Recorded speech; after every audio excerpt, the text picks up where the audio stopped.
Okay, good day, everybody. How are we doing today? Welcome all to Stock Markets with Bruce. I'm Bruce. They call me Uncle Bruce. It's great to see you here. We're live from Palm Desert, California, and there's this smile on my face. I'm having real trouble eliminating it.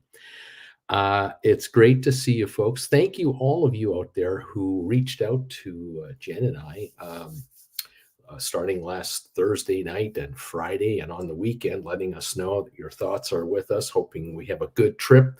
We did have a good trip. It went very well. All the weather in Calgary was calm, sunny and cool. We got here sunny and warm, very nice. Got our Tesla. We're driving a car. We got the condo, bingo, and it's luscious. It's gorgeous. It's fantastic, and we're enjoying it. So we're so happy to be here, and I'm excited for you kids out there. I think a bunch of you folks might have a really good week this week. I think you're going to make a bit of money. Yes, those of you who have been putting condors together now for the last couple of months, you've had a challenging time to keep your arms folded and just kind of wait things out, or you've been taking my advice lately to seriously look at roll ups on your condors or on your call positions. Get ahead and stay ahead of the market, or catch up to the market, or get closer to the market. You've been doing this. You're about to be, I think, well paid for your efforts, and so I congratulate you already in advance. We're down not a lot, and this is the best part about what I'm trying to tell you. We don't need a catastrophic collapse of the stock market in order for you folks to make money in the option business. You need really one thing. Actually, you just need one thing: time. You need to allow your options the time to shrink out. But a bit of lower momentum on the market doesn't hurt. So there you go. The Dow is off 82 points at the moment. S&P's down 14 and a half. Nasdaq down 63. A quarter of a point for the Dow, about a third of a point for Nasdaq, and a point four. Sorry, a third of a point for S&P and a point four of a percentage point for Nasdaq. Oil is down 63 cents here at 73.44. There's talk out there on the oil speculation, gauges here. People are speculating that OPEC had their meeting last week, which was virtual, so they didn't have a meeting. They didn't get off their fat butts and go to Vienna to even check into the hotel and have some conversations in person. They did everything over Skype. This tells me they have no uniformity whatsoever. Saudi Arabia is trying to get everyone on board to keep the cuts going, make the cuts even more dramatic to get the oil price higher. It's not working. The Russians keep talking about, oh yeah, we're cutting production. Absolutely, we're along with the Saudis. And then on the other hand, they are selling oil on the oceans of the world under the table for cash. And China is buying up every barrel of discounted Russian oil like you can't believe. The Russians are offloading oil to the North Koreans for weaponry like you can't believe. The Iranians are trying to make deals with Russia for armaments, and the Iranians are trying to sell oil any way they can for cash because they're in effect barred. There is cheating going on left, right, and center. These other smaller countries, these little fiefdoms and these little dictator military run outfits. It is a complete laughable joke as to what's going on with the OPEC members and the market as a whole. There are shills out there, professionals who are hired by OPEC to pump up the market to try to, generate interest and scare the world into higher prices. Their audience is looking at them going, I can't believe you work for these guys. You take money under the table and you write articles about how critical oil supplies are and all this. You're full of BS, and we know it, and you know it, and you know we know it, and yet you keep doing this for cash under the table to pump this stuff. Literally pump this stuff. It's a joke. America is producing 13 plus million barrels a day right now. The United States production of oil on a daily basis is up 30% in the last year and a half.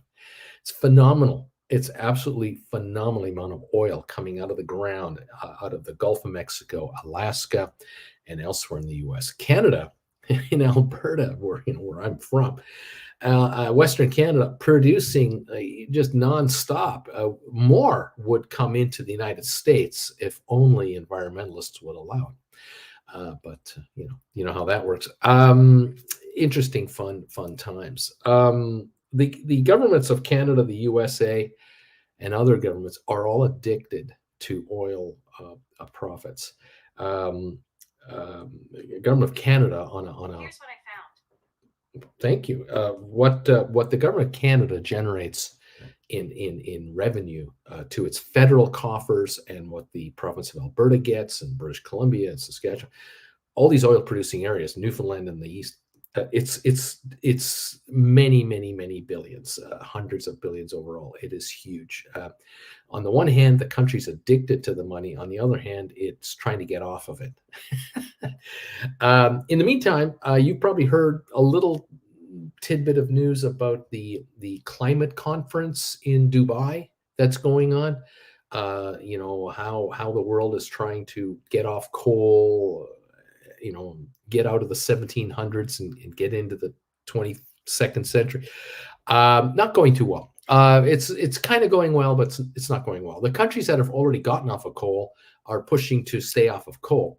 The countries that are really into coal are kind of going, well, you don't quite get it. You don't understand our situation. It's kind of like in the U.S. and Virginia, or is it West Virginia, I suppose? In West Virginia, coal is king, and West Virginians are wonderful people, by the way. They're fabulous, and they do know deep down inside that coal is a 1800 thing. They're aware of that. But politicians in West Virginia, and politicians in Indonesia, and politicians in other countries where they heavily rely on coal to fire their plants for electricity and employ millions of workers and their unions. Politicians are very well aware that they're in a bit of a tight squeeze situation. They can't just shut off coal production for the good of the planet and immediately go into solar. One, they don't have the money. Two, they don't have the technology. Three, they don't have the votes. If there were 50 million people about to be hired by the solar and wind farm technology businesses, then the politicians of the world could zero in on those businesses and say, look, you 50 million people, vote for me, and I'll make sure everything goes solar and wind generation. Coal is the fact of life, and that is in that it is a staple of a number of countries' existence. It's their existence, economic existence. And they cannot afford to shift into other alternate ways of producing energy at a cost of untold billions of dollars, because these are one notch away from third world countries. We're talking second world countries at best. And the other factor is that in some cases, the ruling members of these governments own the coal mines and or the power companies and or get bribes all the time, collect bribes from all of these industry people. And unless the solar business can outbribe the coal business, we're not shifting from coal without any forward guidance whatsoever. The Western world, where apparently we are located, you may or may not be aware of this, but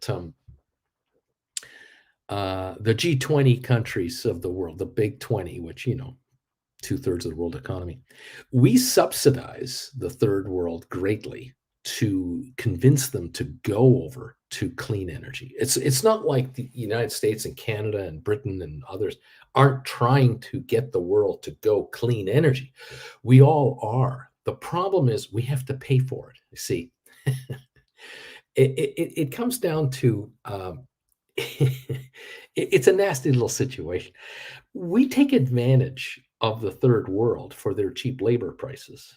And so I can wear a sweatshirt like this or any kind of sweatshirt and a t-shirt like that and a pair of these glasses. I can buy a pair of these reader glasses at Costco, 3 in a package for $7 a pair, okay?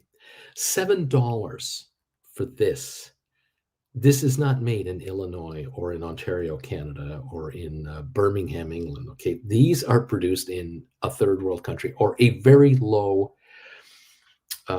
pay per hour country, and we're trying to convince these kinds of countries and others, Bangladesh, Pakistan, Myanmar, where Nigeria and others, where there are billions of people collectively of the world's population, billions are in the poorest country of the world. We're trying to convince these regions to go solar and wind farm and highly sophisticated growing techniques in agriculture with $250,000, $500,000 combines to harvest this stuff. These countries are saying we don't need that stuff. We have 1 million people over there who will work for $1 a day. They'll harvest all the rice we can grow, and they'll harvest all the wheat, all the sugar. We can make your T-shirts for 50 cents a piece, and then you can sell them at Target, and you can sell them at Army and Navy, and you can sell them at the Gap for 10, 12, 15, $40. We'll make this crap for 50, 60 cents a pop for you. What's the big deal? Well, the big deal, of course, is the way in which it's done in a no regulations and with pollution, and we're all interconnected with pollution. So the Western governments of the world have been subsidizing countries to convert into cleaner energy. The problem with that is it isn't cash gifts. It's not grants. These are low interest loans. And third world countries are going, look, we've fallen for this before. You want us to convert for $20 billion over the next 10 years away from coal over to this $20 billion, and we now owe you that plus interest. You've just asked us to put the next 3 generations of our population into unbearable debt. And we already owe you billions for everything you've tried to get us into. The Western world is going, think long term, think for the environment, think the ecology. And the third world's going, we're thinking about where dinner's coming from. We don't buy life insurance around here, okay? We buy insurance called enough rice to feed our family tonight. We have people shopping every day for enough cooking oil for tonight. We don't buy cooking oil like you do in Costco in gallon containers. We buy cooking oil in baggies. We buy in little freezer bags, little sandwich bags of cooking oil, and then we pour it into our pan and we throw the piece of plastic away. That's how we think. That's our cred. That's our reality. You want us to borrow how much for what? Are you out of your mind? And so therein lies the issue. And of course, you host the event in Dubai, and Dubai gets to show off itself, just how opulent things are in Dubai, and 100-story plus buildings all over the place for condos and buildings and phenomenal technology and all the money that's been put into. Where has all that dough come from to make Dubai as splashy as it is, along with Oman, or the country of Oman, Qatar, but the city of Abu Dhabi and Doha. So oil and gas. It's all oil and gas. The money from oil has paid for all of that, and it's American money and Canadian money and European money. G20 money. G20 money pays for the oil from all these producers, including the Saudis and so on, who then turn around and build mega cities to show themselves how smart and great they are. And then they in some cases are either with us, as you know, they know who their customers are and they really respect us, and then others go, well, we like you guys, but we like our other brothers more, and we're going to fund them to create havoc around the world. And so here we are. Bottom line is, I'm driving a Tesla in California, and I drove by my Costco store yesterday, and I chortled, I chuckled because, oh yeah, that's the driveway you go into the gas station. And look at that. There are at least, what would it be, 24 pumps sitting at the Rancho Mirage Costco, and there's 100 cars waiting to get gasoline.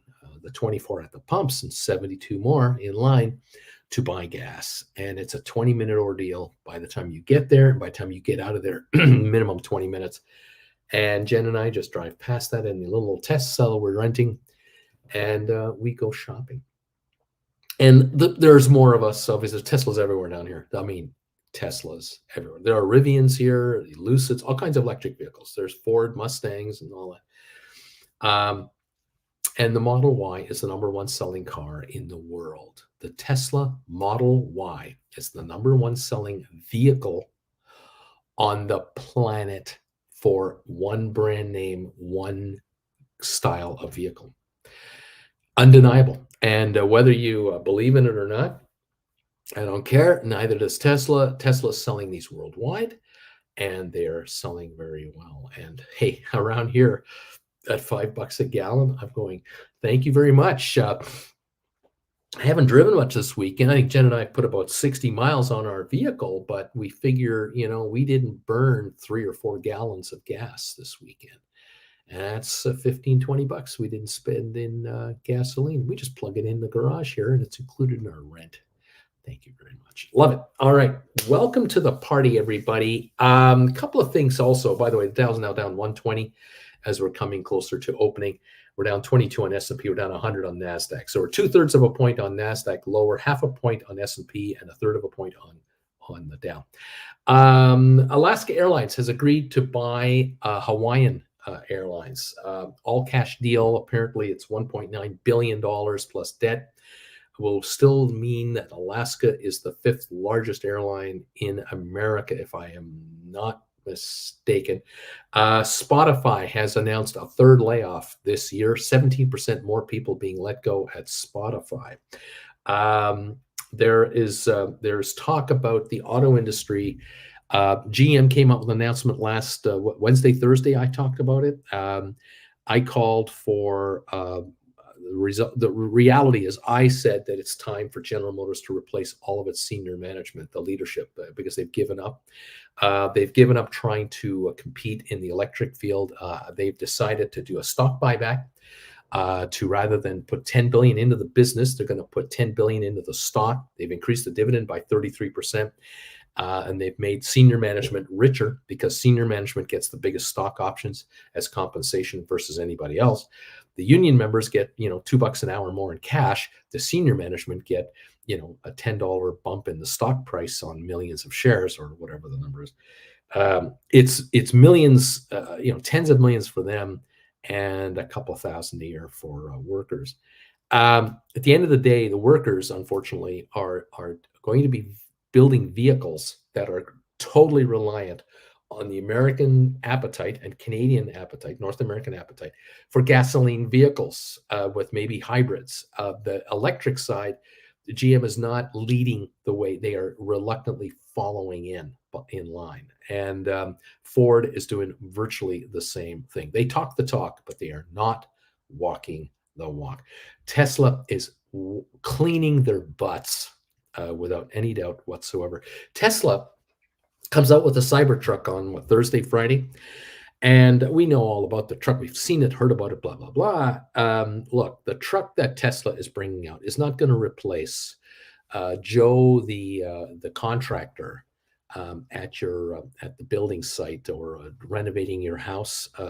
Joe, the contractor coming to your house, and the carpenters and the plumbers and the electricians and the guys in the concrete thing, they're not coming to your house with a Tesla Cybertruck to repair your house or rebuild your home or anything like that.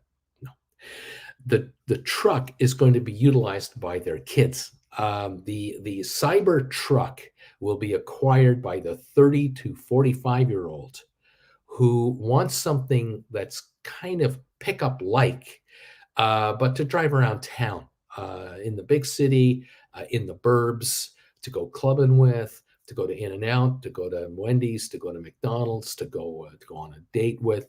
That's the Cybertruck. There will be a few folks, very ingenious type people, who will come up with all kinds of applications for the Cybertruck on a recreational basis. But the Cybertruck was never designed and is not designed to be the new utility vehicle of workers.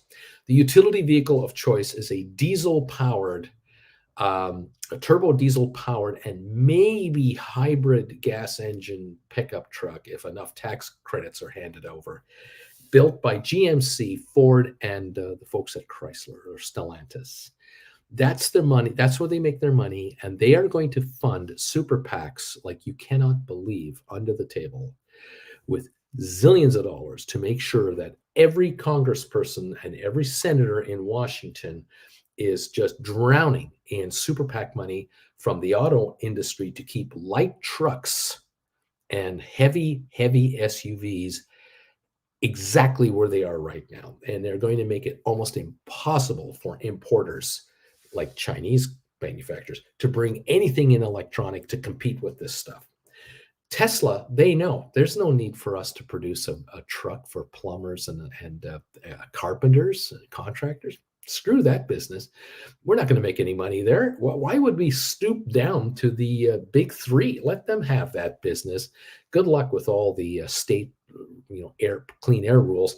We're going to produce an electric vehicle for 20% of the pickup truck market.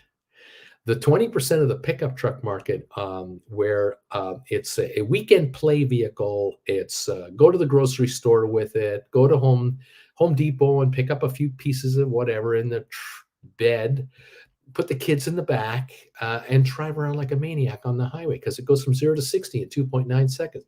It's a sports car pickup truck. It's like Porsche coming into the SUV business.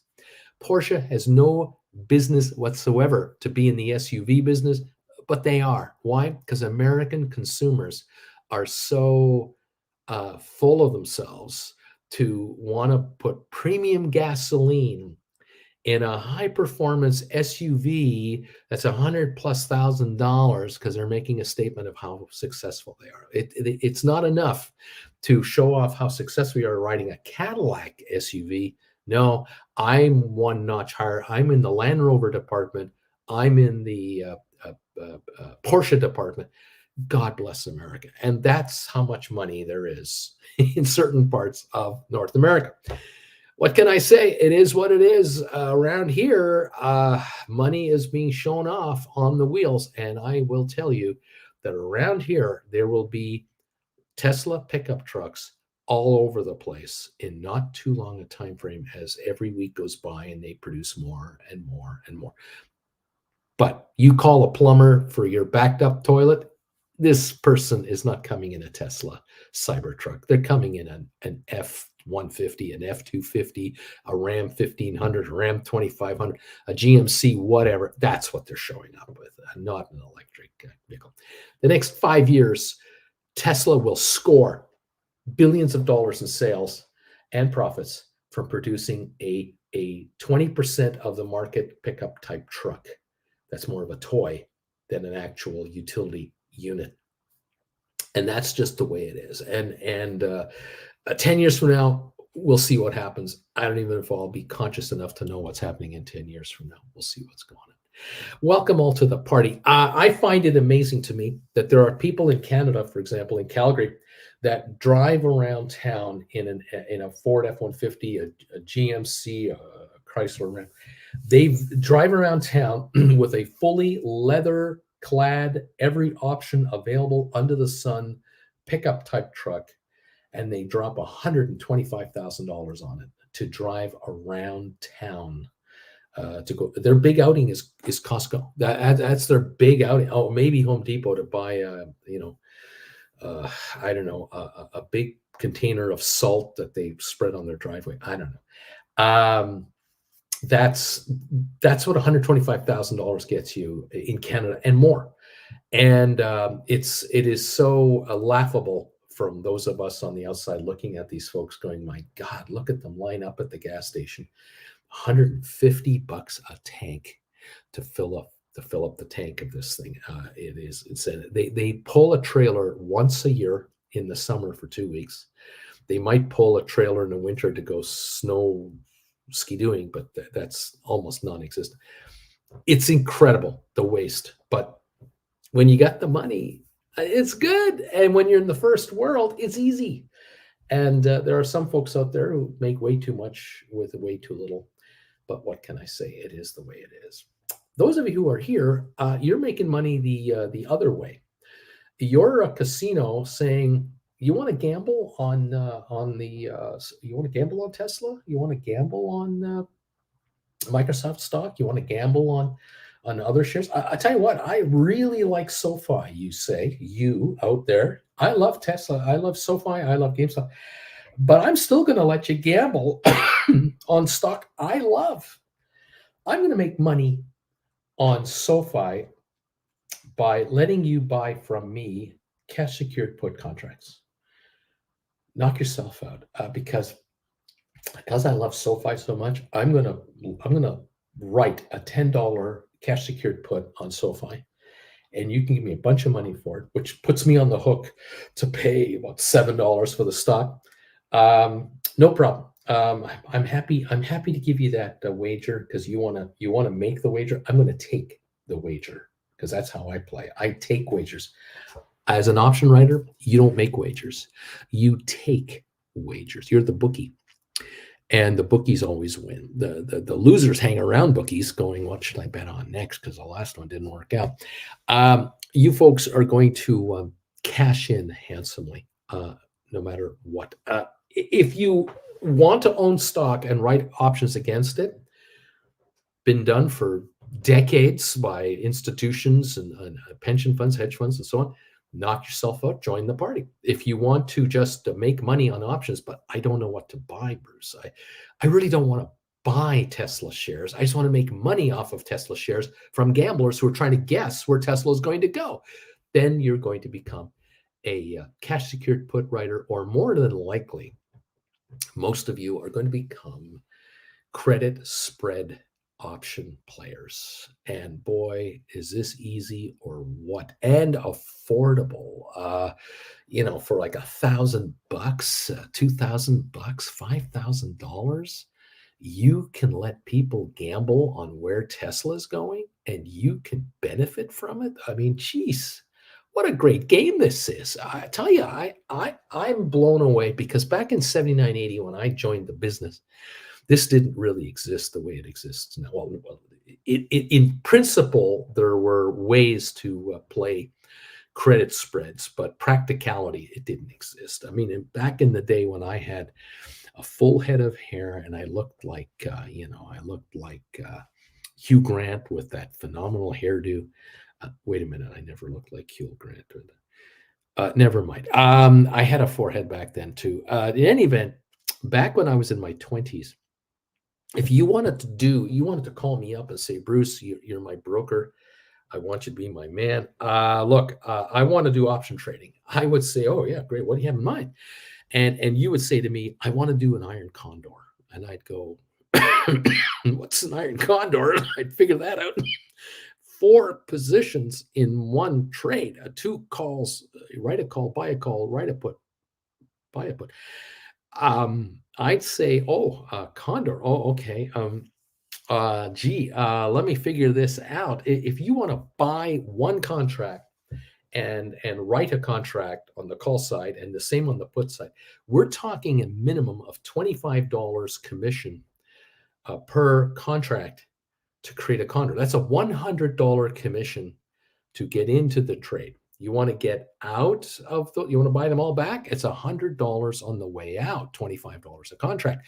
So you have to make $200 or more in gross profit to pay the commissions to do an iron condor. That was the reality in my day, in the 79, 80 to 2000 range, easily. Then I remember when there used to be $9.99 flat trades. $9.99 no matter what the trade was, that's all it was. So now it was $40 to do a condor. Now it's 50 cents a contract. It's $2 to do a condor, or 35 cents a contract, $1.40 to do a condor. And in some cases, less than that. And of course, the light speed at which you can do a condor because of this little, this invention and the advancement of this. Remember, this is a 3-year-old telephone. This is an antique now. Works like a charm, though. I love this thing. The software that is now afforded to you by your platform providers, trading firms, is unbelievable. Is just unthinkable from where I was in 1979, 1980. Unthinkable. No stockbroker, no retail stockbroker in 1982. If they were transported today to the future by a DeLorean with the flux capacitor in the back, they would arrive here and they would go, I can trade everything on this. You don't need me. Like, I'm not even, you don't even open an account with me. You can't even find me. Like, the brokers from 1982 are going, we're not in the phone book. There's no phone book. There's no phone book. How do people do what? The world has completely changed in 40 years. Of course, I keep forgetting, and maybe you guys don't understand this, but in 1982, if you went back 40 years in time, like I'm going back 40 years in time from 2023 to 1982, 83, you go back 40 years, we're talking 1941, 1942. What was the world like in 1941, 42 compared to 1982? Good God Almighty, you folks out there, the only thing you know about 1942 is watching Private Ryan with Tom Hanks and watching newsreel footage of some kind. I mean, it's black and white photos of Eisenhower and stuff. Prior to 1942, go back 40 years to 1902. 1902. What was the world like in 1902? What is still going on in today versus what was happening in 1902? What is still relevant from 1902 to 2023? One of the things is railroads. Railroads existed in 1902. They were steam powered, but they were there. We'd recognize that and go, that's train. Oh yeah, we still have trains. Yeah. Cars, Model Ts, probably not. Horse and buggy, and the smell of downtown New York and any city would horrify you if you were gone back in time. So, okay, 40 years ago, when I entered the business, option trading existed, but if you wrote a contract, you had to bring in $5, and then you had to wait for it to go down to $1 because you're going to pay 25 each way minimum to get in and out of that trade. Today, kids, you're going to enjoy shrinkage. You're going to enjoy a bit of a pullback, perhaps, in this market. The Dow now down 135, S&P down 25, and Nasdaq down 114.5 points. We're going to watch that very closely. Things have changed in the last 40 years. There's no doubt about that. In the last 80 years, unthinkable changes. The 35-year-old individual from 1945 to today's 35-year-old individual, wow, just whoa, unbelievable. Is it harder today than then? Is it easier today than then? Some will say yes on both counts. Some will say no on both counts. But is it different? Well, of course it is. And 40 years from now, what is the new normal going to be? Think about that. You're 35 now. You're going to be 75 in 40 years. The 35-year-old of the future. What is their world like in 40 years from now? Wow. Yeah. Changes for sure. They're going to look back at 2023 as the good old days. They're going to go, oh God, did you guys have it easy? So simple. But we here in 2063, the world in 2063 versus the 2023 world you had, it was so easy. Like 1983, you had it so easy in 1983. But 1943, those of us in 1983 look back at 1943 and we went, that wasn't easy. That was easy. No, it wasn't. It was not. It was not easy in 1943. That was easy. No, it was more like this. We had alarms going off. We had all kinds of issues happening in London and in Berlin and other cities in Europe. It wasn't easy at all in 1943. It was very uneasy in 43. In 83, we admitted to ourselves, I would admit to myself, I have it easier than my dad had it. Definitely have it easier than what my dad and my grandfather had. No doubt in my mind whatsoever. Today, I have a 35-year-old daughter. Does she have it easy? Does she have it easier than I had it when I was her age at 35? Huh. Yeah. 1935. That was 1990. I was 35 in 1990. I'm going to say we're about the same. I'm gonna say it's about the same. There were challenges in 1990. There's challenges here in 2023. But she's doing okay. But then again, do I brag and say it's because of Jen and I? So she's doing all right. Well, I'd like to think that we had a lot to do with it, but the kid's got brains too. And the kid is now doing stuff that I can't kind of handle. I can't do some of the stuff she's doing or think the way she's thinking in her world versus what I'm doing here. I'm in a time warp, kids. I'm in a time warp. I'm from the 70s as an adult to here, and I can't be the hip guy in 30 years from now. It's not. There's going to be another Uncle Bruce in 30 years, who is today 38 years old. He's going to be 68 in 30 years, and he'll be the next generation of Uncle Bruce, whatever he does, however he does it. Welcome to the party, pals. It's 6:07 here in Palm Desert, which means it's 9:07 in New York, and it probably means it's 2:07 in England, 3:07 in Frankfurt maybe, or Berlin, and 4:07 in Tel Aviv, where I also have a friend of mine. I'm wondering. Welcome all to the party, kids. Sure, it's nice to have you here. Yeah, London, it's 2:08 right now. Berlin, it's 3:08. How about that? Them apples. Yeah, the day is passing us by. Welcome all to the show, and thank you for popping in here. 22 minutes until we pop up the show. Thank you, or open the market. Spicy Android is here. Lame Duck. Richard is here. Thank you, Hector. Welcome. Don't forget, this Saturday, you guys, this Saturday at noon Eastern, the class for lesson 17 will be held right here in this room, the session. If you would like to be a live member of the class this Saturday, make a donation, $150 to PayPal.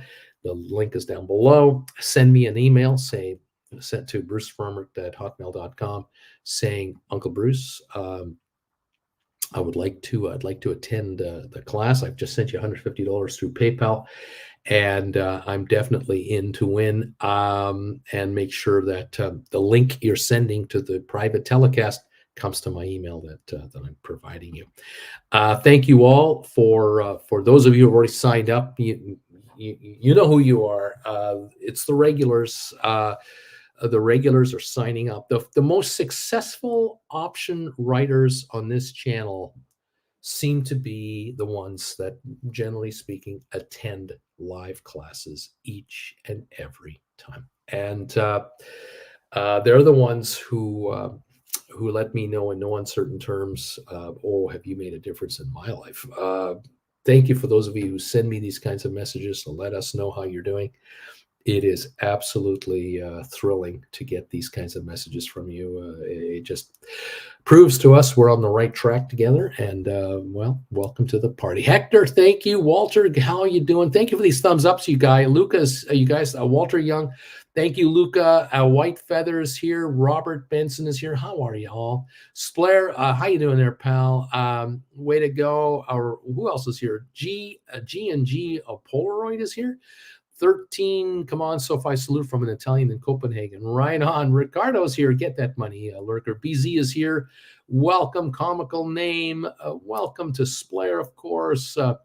It's nice to see you all here. Robert Benson, I've been studying technical analysis. Chart reading has really helped me in making good choices in my option trading. Let's go, Brucey. Dude, good morning, dude. Fool of a Took us here. Aaron Duchesne. Brian is here. Michael W. Waverly is here. Good morning, good morning, good morning, good morning, good morning. John Anderson, how you doing? Who else here? Brian. Charlie is in the house. Karen is here. Not a lurker. There's a lamp. I don't know what you're talking about. There are no lamps in this room. Charlie, welcome. Lame Duck, how you doing? Brian, to be a lamp or not be a lamp? That is the question. Who else is here? Aaron Duchesne is in the house. How you doing? Larry Titus, of course, the bell ringer extraordinaire, my friend. How are you, buddy? Nice to see you here. Number 36 on the thumbs up meter. Marie B, I'm here. Hello, Aurora. Good morning, everybody. I'm 44.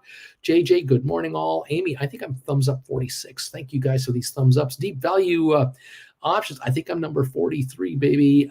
Good morning from Alberto. Good morning, Bagel Familia. May your day be blessed with an abundance of health and dinero. Yes, sir. Let's make that dinero. Alex is in the house. Hey, Alex, how you doing, pal? There we are in Liverpool this year. Constantine, good morning, all. Let's have a green day. JJ, I hear you, Uncle B. Saw an ad for third world exemption for oil carbon emissions limits. Yeah, Brent. Hi, Brett. How you doing? Robert, let's go to 200. Deep value. Alaska Airlines is deep value. Flint Creek, present and I'm accounted for. Welcome to the channel. Vilbus, have you seen the Cybertruck crash test videos? It's not good. Flint Creek, that truck is horrifically ugly. What's a crumple zone, asks Vilbus. Sell my house. Keep talking about the electric trucks. Who here will pay 150 grand for a pickup truck? Nobody. White Feather, Flint Creek. Careful, you'll hurt Alberto's feelings. Robert, good morning, Uncle Bruce and all. I gave you a thumbs up, number 78, I believe. Thank you, Robert. How you doing, pal? Not a lurker. There's a lamp. I see it. No, you're on the wrong channel. There's no lamp here. Flint Creek, Alberto, I love you. That truck looks like a third grader's project thing. Alberto, Flint, love you too. I'm still buying it. And guess who's going to be next to me in the passenger seat? You are. We're going for a ride. Alex, not a lurker. There is no lamp, only Zool. That's right. There's only Zool. There is no lamp. Flint Creek, Dad is driving a brand new truck, F-250. It's pretty decent on gas and very comfortable. The dealership is begging him to sell it back to them. Flint Creek, Alberta, I accept. I take the ride from you. Or change my mind or put up with my playful insults. Beach White, is Rugman about to pop in for a coffee? VIX is up 6% today. I'm telling you, thinking we have a sell-off coming here, a little profit taking. We're down 150 on the Dow with 17 minutes to go. We're down 28 on S&P. We're down 128 on NASDAQ. So the Dow is down 0.42%, and S&P is approaching 2/3 of a point, and the NASDAQ 8/10 of a point lower. So we're accelerating the losses. Crude still off just 57 cents to 73.50. Alberto, Beach Boy, what's happening? Beach Boy, not a lurker. You need an eye checkup. No lamp here. Beach Boy, Flint, and Alberto. Alberto, welcome to the United States. Uncle B, thank you, my friend. Flint, and hey now, Alberto is a married man. Farmall Super C, $45 a day in 1995 when I first bought Intel and Microsoft. Wow. A Beach Boy, are these cashmere fireworks? Beach Boy, Flint, married men do not pile dance. Flint, I have a rule about angering wives and girlfriends. Alberto, pile dancer for life. Nate, Senior. Bruce, the king of grifting. Oh, look, guys, GameStop, SMFH. Is Nate upset with me or what? I don't know. Delta Bravo, donation. Does it go to charity? Sorry, my first time here. Donation. Marie B, did Uncle Bruce send out the link to Saturday's class? That goes out on Saturday morning just before the class begins. Gowdy, good morning, everybody. Bobby, I'm here. How's that new place, Uncle B? We're good. We're here. We're at the Palm Desert. We're at the course. We're loving it. Flint Creek of Delta. it is like, what's it, teething here? Bruce helps us make money. Why not share when his knowledge brings us profits? It's not mandatory. Shows free. John Gill, good morning. Big E, thumbs up. Bro, Montana, 90 thumbs up. Good morning from Oahu. Thank you, bro. Beachboy, hey, look, guys, we have a shill. His name is Nate. Welcome, Nate. Ho, ho, ho. DH Ruda, number 84, Flint Creek. Larry, IR Aaron says, morning, Farmless. Good morning. Beach Boy, Larry, how about them bells? Getting ready, baby. 15 minutes away from the bells. We have 104 thumbs ups already in the house. I can only say thank you with a few hearts from my end here. You guys are awesome. So appreciate the thumbs ups already to get things started. Fantastic all. BW AP Hong Kong court puts off Chinese developer Evergrande's hearing on its debt restructuring to January. Can get kicked again. This floating flaming turd just won't go down in flames. Yeah, they're in a real mess. Yuck. I've always wanted to visit Hong Kong. I as an adult, I think starting in my 20s, I said, well, someday I would love to see Hong Kong. I really would. And now I won't go near the place. Just scary as hell. Just read a story on the weekend about a young gal who was one of these gals who, believed in the democracy movement, and of course, when Beijing crushed all of Hong Kong's democratically elected representatives and put in their puppet masters, all their puppets from the police service and military to run everything, and jail everybody and anything to do with anything other than the hardline Chinese message, like jailing all of the editors of their newspapers, reporters, television people. Anyone to do with anything democracy-wise, they were jailed. This young gal was arrested as well, was brought in for questioning, and she was let out on some kind of a bail condition. She's a student now, I think, in Canada, and she's figured out, I can't go back to Hong Kong ever again. And the good news for her, being in Canada, is that because she's in Canada, she would qualify instantaneously for residency in Canada, because Canada believes in, generally speaking, democracy. So she can stay in Canada for as long as she wishes, and she could become a Canadian citizen if she liked. But she was told that when she was last in police custody, she had to sign forms that praised the police service of Hong Kong for doing such a diligent job for eliminating subversives, and she had to praise the Hong Kong government, again with her autograph, to tell the world how wonderful things are in Hong Kong and how great it is to be a Chinese citizen in Hong Kong. It's unbelievable, the BS that's going on over there. And these people, actually, these tyrants that run this place, they think that nothing of it. They think, oh, this is, once you sign your name, you believe it. It's real. The fact that we've got a lead pipe beside your head, and that you're going to have a really bad headache if you don't sign this, we'll figure that out later. So she's now in Canada, realizing there ain't no way I'm going back there. She goes back, she's arrested, and she disappears from the face of the earth, along with other executives and people who are mysteriously disappearing all over China. And is it any wonder when executives get the good news promotion letter from their bosses saying, oh, good news, we're promoting you to Senior Vice President of International Affairs, headquartered in Shanghai. You're being located to Hong Kong. These folks go, no, I don't think I want that promo. Thank you. I think I'll stay in Liverpool. I'll stay in London. I think I'll stay in Stuttgart. I think I'll stay in Pittsburgh. I think I'll stay in Vancouver. And decline the opportunity to relocate myself and my family to a place like anywhere in China. And the Chinese economy is getting crushed silently by the silent exodus of billions, hundreds of billions of dollars in capital, and the flight of smart, entrepreneurial, and world thinking people. The winner, Singapore. The winner, Japan. The winner, somewhat Vietnam, somewhat Indonesia, South Korea, somewhat. And Malaysia is winning, but the loser is China across the board. There are so many people who are afraid for their lives to even go near that place with these invisible laws that just make you disappear. What can I say? Who else is here? DW, Nate Sr. What a putz. Brian, China also has that bank, second largest, I think, that is insolvent. Beach Boy, China, Iran, yay. A JR at 97. Good morning, all. Great to see you, Uncle Bruce. Trust you had a great trip. We did, my friend. Bobby, why go to China when you can enjoy a Dick Insider in Australia? Why would you go there? Bro, Montana, props to Credit Savage for getting me started with your class, Uncle Bruce. Thanks for sharing the knowledge, Uncle B. Right on, pal. Welcome to the party, pal. I'm glad you're here. Brian, the top model is 860 horsepower. That is just badass. That's the truck. Yeah.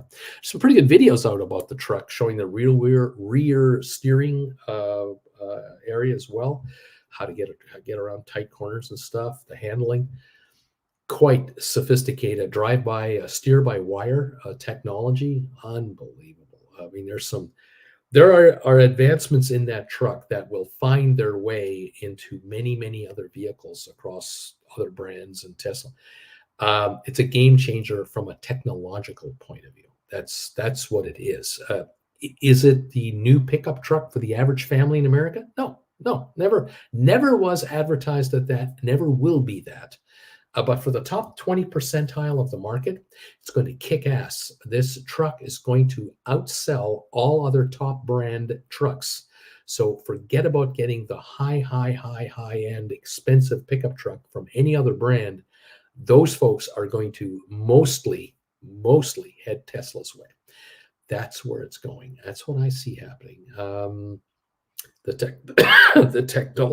technology upgrades are absolutely phenomenal. What I find cool about the vehicle that I'm renting, and I'm renting now I think it's a 2-year-old Tesla. I think it's 2 years old. Model Y. It's right here, and I can tell you it's got 244 miles on the battery because it's plugged into the wall. It charged up a while ago, and it's all done. No problem with powering it up and driving it. I can lock and unlock it from here. I can adjust the climate control on it if it were 110 out and the truck right now we're 98 degrees or 100 degrees in there. I could turn on the air conditioning systems 5 minutes before I get in it, so it's cooled down to 75 by the time I get into the vehicle. And the reverse in Canada, of course. If it's really cold, I can turn on the seat heaters, put on the heat, and it'll be 70 degrees by the time I get in the car. The seat feels like it's 80.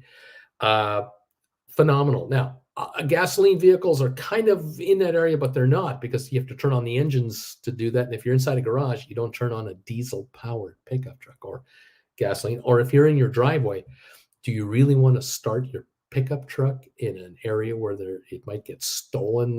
One hot kid figuring out how to pop your door and your engine's running, they're gone. I mean, really? No, I don't think so. Anyway, there it is. Just saying hi and just giving you my 2 bits worth. Karen, I adopted my 2 youngest daughters from China about 25 years ago and had a good experience there, but I won't go near the place now. Farmalus, rear wheel steering. Definitely don't want the ladies I know to drive one. They will rip a hole in space-time continuum if they did.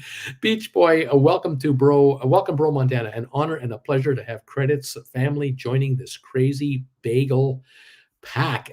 Thank you. Well said, Beach Boy. And congratulations to all of you who are newbies to this channel. If you're new, you just joined me, or you've stumbled across this channel, you were somehow recommended, some crazy way you were recommended to this channel, and you just kind of fast forwarded to the 50-minute mark to see what's the fuss all about. Welcome if you're new to the channel. We love talking about, I try to explain the markets in plain English as best I can, because you get enough gobbledygook from everybody else out there. And we really talk around here how to make money from the market, no matter what direction the market goes. And you will find, if you're new here, when we have down days, people are downright giddy around here. It is one of the few channels on YouTube where people are happier actually, when the markets go down than when they go up. It's goofy. Although we do love SoFi and GameStop to go to the moon, we find it quite entertaining when markets are actually faltering a little bit. And we make money here. The folks on this channel make money here writing options. They write options on stock they own, ETFs they have, or they write options on stock they don't own. There are people here who make money no matter what direction Tesla goes, or if Tesla or the triple Q index or the SPY index, if they stay in a certain range, people around this channel make money. They sometimes sit here and go, well, I don't want the market to move at all. I just want the market to kind of be plus or minus 5% where it is, and I'll just make a bunch of money. There are those people here. The folks here that you see talking with green titles and little avatars beside them, some of them with my face on it. These are casinos. These folks have become casinos. They have a whole bunch of slot machines on the floor, imaginary floor, all in the digital world. And gamblers come to their casinos to try to buy and sell options to make money in the market. And these folks here provide options for the gamblers to buy and sell. You really want to understand how this works and how you can become an option writer and take money off the market when the market goes up or the market goes down or doesn't move. The best way I'd recommend to do it is make an investment in yourself. Head over to my website, stockmarketswithbruce.ca, and start checking out my classes. There's 16 now that are up. Another one coming this Saturday that I will produce live in front of an audience here. Without having to have me re-explain it every day all over again, you can quickly pick up the basics of the option market very quickly. Lesson 1, 2, 3, 4, 5. It's $150 a lesson. They're about 2 hours long. There's no exams. There's no tests. Okay, there's no surprise tests. It's done in front of the live gang you see here. My wife, my Jennifer Aniston lookalike wife, Auntie Jennifer, she's the moderator of these classes. You'll hear her interrupt me and ask questions of the audience, and I will stop the lesson, answer the question, and press on. We've done it 16 times, and the group here have all figured out. The 99.9% of the members of this channel have taken pretty well all the classes, and they have been and continue to generate returns far beyond whatever they have paid out to learn how this is done. A number of the folks you see here, a high percentage of the folks who are here, have also not only taken the classes, but they've decided to become members of this channel, obviously, and they've decided to do live one-on-one sessions with me, in some cases on a fairly regular basis. And again, this is all your call. Whenever you're ready to make that kind of a call or commitment to your account and to yourself. For those of you out there who want to quit your day job, or you've had a dream that, boy, wouldn't it be great if I could quit my day job? Some of you have had that as your main reason to be here. I just want to make enough revenue, Bruce, from my investments that I can take a part-time job I have and get rid of it and only keep my full-time job, or get rid of my full-time job and just keep my part-time job, and I can be here during the market hours with you every day and the gang. Others of you have just reached this point where I just want my wife to be able to quit her job. We don't want the kids in daycare anymore. We have kids that are coming up in age and they're going to go to daycare. We do not want that to happen, period. And if only I work and my wife doesn't have to work full-time anymore, I can be, taking care of the house, the kids, the house, the lessons, the whatever. That would be huge for both of us. Others of you, no. We're both quitting our day jobs, and we're both. I'm working as an asset manager through doing this, and my entire existence is on this, so I can take this anywhere I need to go. So when my wife and I drop the kids off at school, we go have a coffee together maybe, or we then do our chores. And that includes we're going to Costco on a Monday morning when there's nobody there. We're going to go to, we have a doctor's appointment. Do I have to go to the dentist in the afternoon? Or whatever. You can do whatever you want, when you want, however you want, schedule your life and still maintain your account activity through this. That is what's happening here with viewers.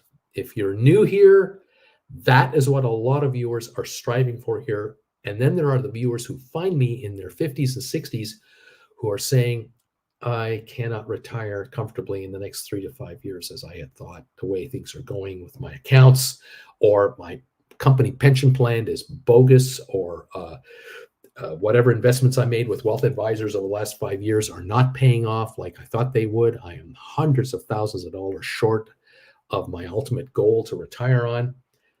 I found Uncle Bruce and I've learned how to self-manage my own account, and I am kicking butt when it comes to the kind of returns I'm making versus what I was getting from wealth advisors for the last 5, 10, 15, and 20 years.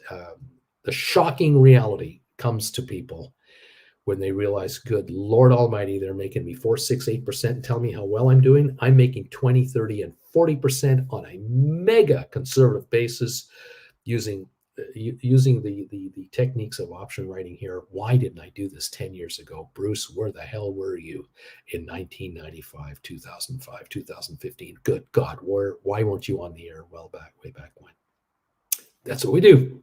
Welcome all. Thank you. We're open. Larry, buddy, thank you for ringing the bells. As always, you are awesome, my friend. Thank you so much for helping us out. Every day, Larry is there. He's ringing the bells for us to let us know we are open for trading. I'm showing the Dow down, I think 139 as an indicator. I could be wrong on that. We might be a little worse off than that. It doesn't matter. It absolutely doesn't matter what the market is doing. We go up, we go down, we go sideways. Welcome to the party, pal. I'm watching to see what's going on. SoFi's down 9 cents. GameStop, I think, off 34. We'll see if this is for real or Memorex. We've got, there we go. We've got, here we are, the Dow off 114. We got S&P down 34. We have NASDAQ down 158. The NASDAQ's down 1.1%. And S&P down 0.75 of a point, the Dow down a third, but I don't think the full market is running yet. It'll take a few more minutes for all quotes to sink in as the exchanges fire up. I've got oil down 53 cents, and the VIX is positive 6.8%, no, 6.9%, up 87 cents to 1350, and that is negative. That is an indicator to me that stocks have gone too far too fast, and there's some folks going, we might be a little ahead of ourselves here. Could we see some profit taking? Well, yeah. Will we see dramatic profit taking? That is the question. Or are we just going to have a moderate pullback with, a run, a drop, a run, a drop, a run, a drop, a run, and just slowly all this week back up a bit? After all, it is December the 4th. Tax loss selling season is here. Welcome, everybody, to tax loss selling. And profit-taking time has come, and so away we go. All right, the bell, says JR. Brian, happy Monday. Credit Savage, the word, says Beach Boy. Larry, JR, good morning, Bagel Gang. Does Alberto still have his heart set on that truck? Oh, yeah, I think he does. JJ, Uncle Bruce, Costco is always crowded, even on Mondays. Well, maybe Monday afternoon at 2 o'clock or Tuesday at 1:30. I don't know. It sure beats Saturdays when all the kids are around, I would think. Brian, JR, that truck is meant for people with money, and it is a statement. There you go, Brian. You're getting it. People will look at that truck when it passes you like it would be like a Lambo. You're right. Thank you, Larry. Ding, ding, ding, the bling-a-ling. We're up and running. Brian, JJ, it is true. I hate Costco because of it. It is always madness, especially the parking lots. I go maybe once a month for dog food and gluten-free sausages. Hardy, har, har. JR, Is there a glutton in sausages? It's impossible. We're down 96 to 100 on the Dow. Spire's up 37. Enphase is 107.91. Nice recovery here lately, up 139 today. Spiders are down 284. The triple Qs are down 374. Those of you with Spider and triple Q contracts, fold your arms and watch the pullback, and let's see how serious this is. Why not? GameStop 1540 up a dime now. I think we're getting. I think it's coming through. I just double check here when I can. My big SI pad is not wanting to party with me. Yeah, 1542 on GameStop, up 12 cents. We had early morning quotes just around 14 something, 1490s. SoFi now showing up 6. So give this market a bit of time to wake up. The Apple shares are down 159 to 189. Netflix down 698, Adobe down 774 to 604.70, AI down 13, Nvidia down 1050 at 457, Tesla down 280 at 236. We've got what else? Unity down 16, Google down 270, Moderna down 28, Cisco down 47 cents, Pfizer's up 48, IBM up 79 to 161.34, HPQ down 20 cents. Microsoft down 780 to 366. Interesting on Microsoft, the high was 384 just last week. We're at 367. I know Iron Condor people out there who are going, oh yeah. Oh yeah, Bruce, finally the break. What else is going on? Amazon down 250 at 144. Home Depot up 261. We got Manic down 228. Goldman Sachs down 31. Boeing is down 176. Meta down $9 to 315 bucks. Meta hit a high of 342 barely a week or two ago. We're down to 315 on Meta. There are Condor people out there going, oh yeah. Now we're seeing it here. Target up 4 cents. JP Morgan down 33. Costco down 192. Walmart down 77 cents. Disney down 68. American Airlines is up 11 cents. DraftKings down 35. AMC up 16 cents to 702. Royal Caribbean 215 higher at 112.88. Mega overpriced. There you go. So far. Down 109 on the Dow now.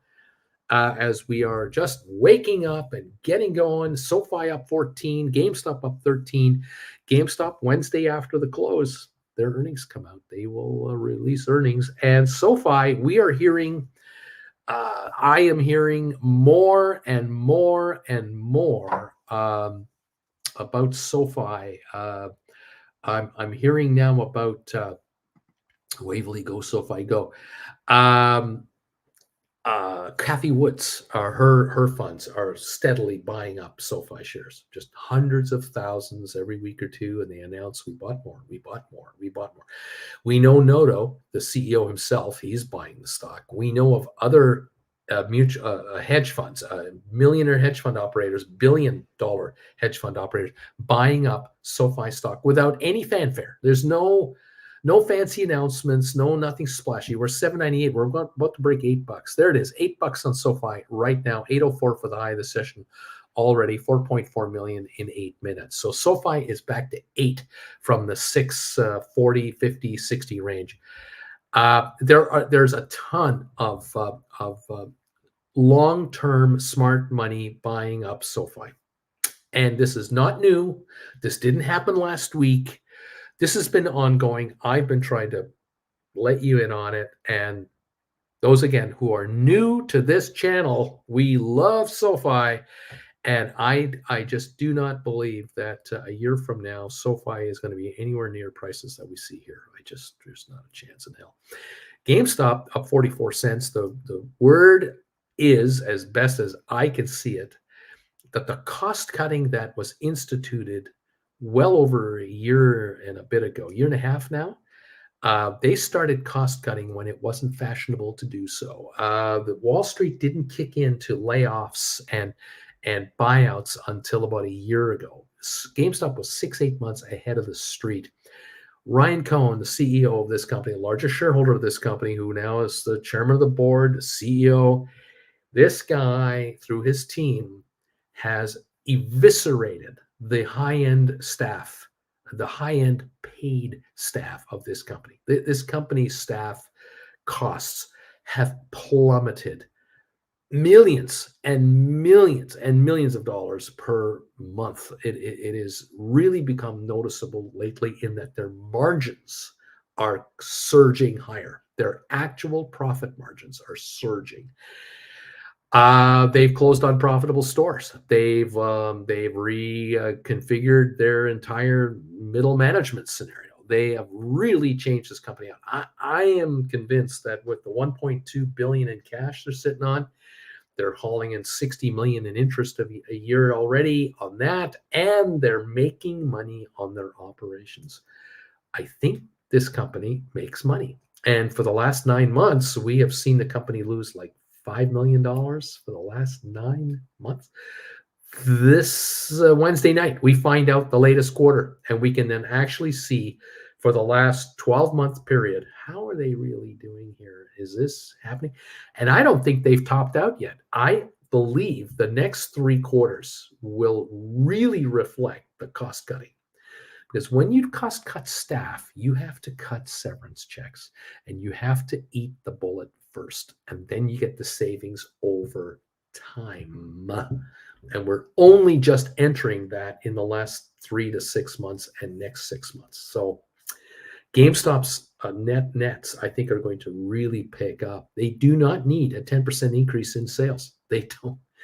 It would be great. Believe me. Oh, their sales went up 5%, 10%. Oh, I'd be happy.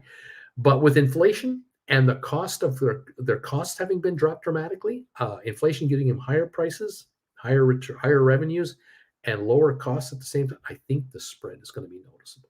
That's this man's opinion. We'll find out Wednesday night, 15.77 on GameStop. We're up 47 cents right now. Make it 58 cents at 15.88. We're going back to 16. And SoFi, 8.10 right now. $8.10 on your SoFi, high of the session. This is the highest level now in the last week. This is the highest level in the last month.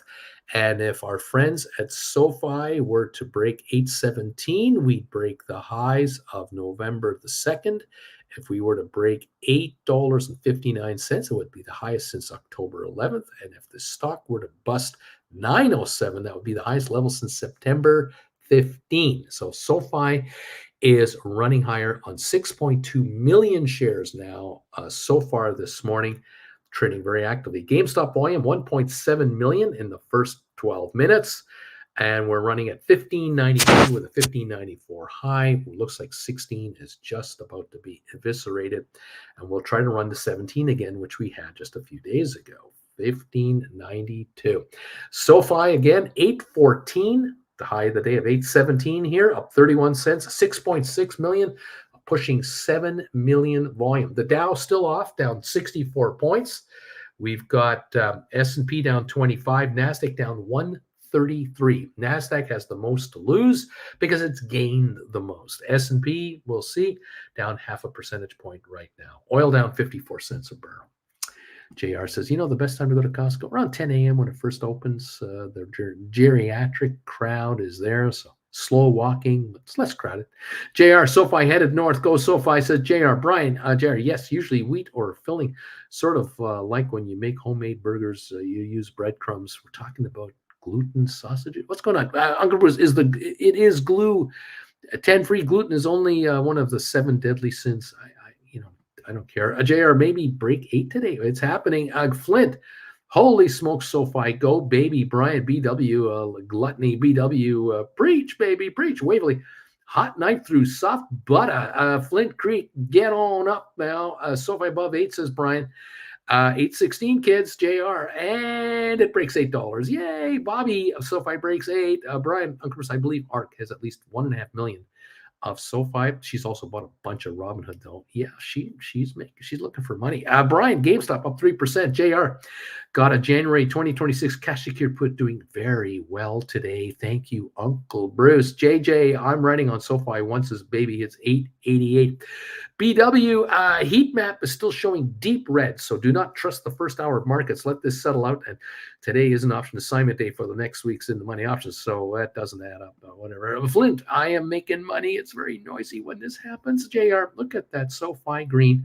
It's beginning to look a lot like Christmas. Not a lurker anymore. Go SoFi. James Burnaby Fishing, Noto and LaPointe are holding a live shareholder Q&A at 12:30 p.m. today, asking what is it? Asking something to vote on, questions to be answered, when they'll be profitables. Number one could be a big day today. JR 817 high. This is so nice. Credit Savage. Nice. SoFi is 8 for the 100th time in 2 years. Yay. Laugh a lot. Time to sell some cover calls. Buy the rumor. Sell the news, baby. 810 right now, 813 right now, 1582 on GameStop. We're looking good. The Qs are down 445. The spiders are down 256. The Dow is off 23 points. Now it's down about 10. We'll see if there's much of a rally on the Dow. And then if we have another round of selling beyond, S&P down 25, not recovering. The NASDAQ down 148, not recovering. We're down 1% on the NASDAQ. Oil losing some ground, down 76 cents now, 73.31. There it is, kids. This is our opening here. Kind of interesting, isn't it? Brian, trying to sell some SoFi June 9s for $1.40. Brian, if it pops, I have July, September, January for rolling. I'm good if it pops. Let's go. Yeah, baby, here you are. 818 on your SoFi. Something tells me we are at the high of the day right now. 819, the high of the session. 8 million in 16 minutes. That's 500,000 a minute going through on SoFi. 820 just printed. 820. We are rolling here up 36 cents. 58-cent gain on GameStop. 1588. 2 million plus volume in also 16 minutes, much higher than usual on GameStop. Very good. That's what we're talking about. We're looking for this. We need to see volumes pick up on GameStop and SoFi to convince me and others we might have a short squeeze. And yeah, 1590 on GameStop, up 60 cents, 818 to 820 on SoFi. There are short positions on both of these stocks.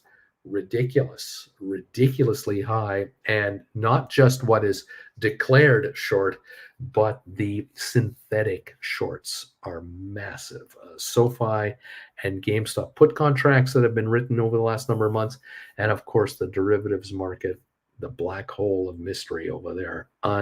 Unbelievable. Brian, sold. Take the money. There you go. Brian, now I have some cash to help roll GameStop when it shoots up to $20 because they're going green for the year and the quarter. Woohoo, says Brian. Way to go, you guys. We're watching this closely. Should be tons of fun. $15.94 on GameStop. $8.17 to $8.20 on your SoFi. Otherwise, we're down $2 on Apple, which makes those condors look great. Netflix down 7, Adobe down 8.40. Condors are looking great. AI up a quarter. Nvidia down $14. Tesla down 234. Both of those condor situations are looking awfully juicy now. Rocket Lab's up 12 to 458. We got Matterport up about 7 cents. We got SmartRent up a couple of pennies. We've got ATIP down just 4 cents. Unity up 16. Google down $3. That's looking good. Moderna down 8 cents. Cisco down 36. Pfizer up 54. IBM up 169. HPQ down 7 cents. Microsoft down $10. Those condors are looking fantastic. NE is at 91.1 cents a share. Amazon down the 320 here. Home Depot up 360. Vanik down 285. Goldman up 180. Boeing down 54 cents. Meta down $10. So Facebook condors looking good. Target up 57. JP Morgan up 71. Costco down 92 cents now. Walmart down 53. Disney down 31. American Airlines up 32 cents. DraftKings down 65. AMC is up 11. And Royal Caribbean 112.70 up 190. Make it 112.76 up $2 on Royal Caribbean. Way overpriced. There you go, kids. Are you having fun? 823, 825 on your SoFi. Credit Savage, Uncle Bruce, I have outperformed the market. Goldman Sachs, Merrill Lynch, Morgan Stanley, Solomon Smith Barney. Harvard and Columbia educated analysts are getting 10 to 15% year to date, and I blew them out of the water. Baby, you know it, baby. That's fantastic, pal. JR, 823, 824. 825. There you go, SoFi. Yes, SoFi high of 825, 10 million traded now. Z Estate, Uber to be part of the S&P 500. Yes, that's true. Bobby Triple Q's drop today is making me giggle. Wayne Commander, guten morning. I mean, good morning. Welcome, Wayne Commander. Flint Creek, Uncle Bruce. I am having fun today. This is great stuff. I like this game, Bruce. This whole thing about you telling us to take these classes that you put together. We learn all about how options are created, how they trade, how they go up, how they go down, the philosophy and psychology of our opponent, the other side of these trades. This is really working out for me. I'm kind of liking this. Following this gang of regulars you have here, $15.99 on GameStop, going for $16 a share. I 1607 on GameStop. I like this game. Like it a lot. Yeah, baby. 614 high the day already on GameStop. Giddy up. SoFi going for 816, 820. I like writing cash secured puts and cashing in on those. It's wonderful. Yes, there you go. Brian, YTP SoFi is up like 40%. Alberto, geez, these cash key puts are going to get me into trouble via my taxes. How much money I'm making. Brian, year to date. Oh, there you go. Year to date, SoFi's up like 40%. 816, 820 ish. We've traded a lot. We've got volatility kicking in, of course. 10.6 million volume. Beautiful stuff. I think we've got shorters in big trouble on SoFi and on GameStop. I think we have folks out there who were convinced that there was nothing but downside on these stocks, and they just got greedy. They came to the party way too late to short in the first place. Then they jumped in. Now the stocks have whipsawed on them. They're in trouble. GameStop 1605 on 2.6 million now. SoFi 810 on a volume of 10.8 million. The Dow off now 23 again, falling back, starting to back off again. We got the S&P down 26, NASDAQ down 157 points. We're down 1.1% on NASDAQ. We're down 0.57 on the S&P, and just a tenth of a percentage point on the Dow, and we're not looking great. The VIX is up 0.71, which is 5.6%. We'll watch that closely. Oil down 70 cents right now. Brian, Alberto, nice work. You want tax problems. That's what you want. JR, Alberto, a big problem. I'm perfectly okay with a big problem called taxes. Brian, absolutely, says Alberto. Uncle Sam is loving me since UBS's Uncle Bruce's classes. Bobby, the market is making me thirsty. This market is making me thirsty. Alberto, JR, definitely more money than pile dancing. There you go. Giddy up, baby. Make your money do all the gyrations. Your gyrations are limited. There you go. Yeah, we're having fun times. The SPYs are down 231. The Qs are off 416. These two indexes are not recovering at all. They're staying down from the opening and are still down at this point. Would be interesting to see how we play it out going forward. All righty. Giddy up, everybody. Welcome to the party, you guys. Great to have you all here. As I say, we've got all kinds of activity, all kinds of volatility, all kinds of movement, but we do have some profit taking kicking in here, and there's some selling coming in. We're down 37 on the Dow now. We're down a little further. We're down 24 in S&P and 140 on NASDAQ. So we're not going anywhere. 1607 on GameStop. That's up 77 cents this morning. That's a gainer in a down market.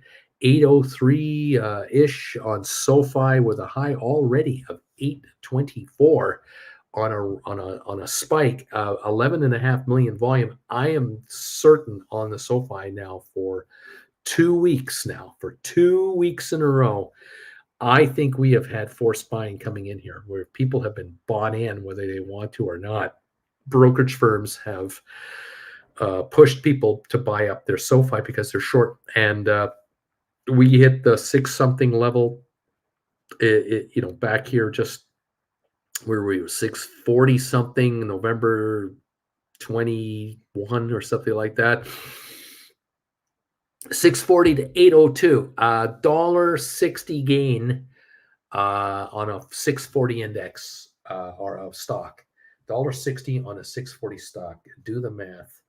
That's 28% in 10 days. Yeah, SoFi is getting squeezed up, and I think it's got nothing but upside. I think it's being bought up by institutional buyers and retail. I mean, they're retail too, but there's buying coming in here. The street is sniffing profits that are coming its way, no matter what any analyst is trying to tell you about their loans not being priced correctly. All this gunk, pure BS. This outfit is growing at 30-40% right now, and has been, and is still doing it, and money is flowing in here. This company is going to earn profits. Dow's down 57. There you go. Well, let's see. Credit Savage, bro, Montana. What's up, bro? How's Hawaii treating you? Can't wait to hang out with you guys in a few weeks and have some delicious food and see some beautiful places. Courtesy of Option Gamblers. Brian, this is sweet. So I sold SoFi covered calls. Uncle Bruce says not to, which is fine. But my cost basis is $7.50. I sold a $9 strike for $1.40. They would have to buy me out at $10.40.